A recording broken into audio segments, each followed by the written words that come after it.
Magandang hapon, ngayon po yung araw ng Miyerkules, September 20, 2023. Update po muli sa lagay ng panahon.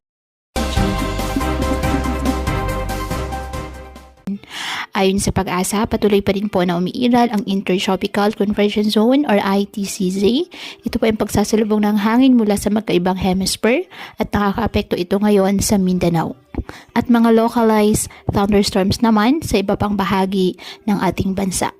Lalo na po yan sa dakong hapon at gabi. Ayon sa Pag-asa, posibleng may mabuong low pressure area sa mga susunod na araw dito po sa may bandang silangan ng ating bansa.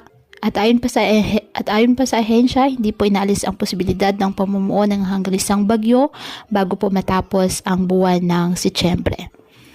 Wala naman pong gale warning na nakataas anumang baybay ng ating karagatan kung kaya malayang makapamalaot ang ating mga kababayang mangingisda at may maliliit na sasakyang pandagat.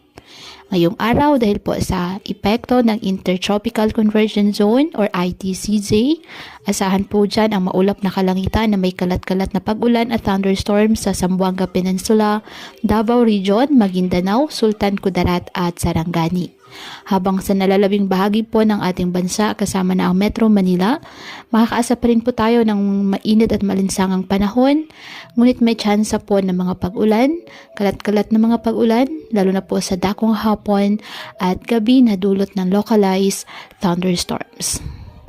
Kaya pinapayuhan ng ating mga kababayan na may maingat at maging alerto po sa mga posibleng pagbaha at pagguho ng lupa at ugaliin na magdala palagi ng payong o kahit anumang panangga sa ulan sa tuwing lalabas ng ating mga tahanan.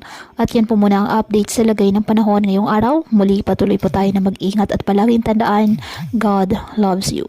Stay safe and God bless.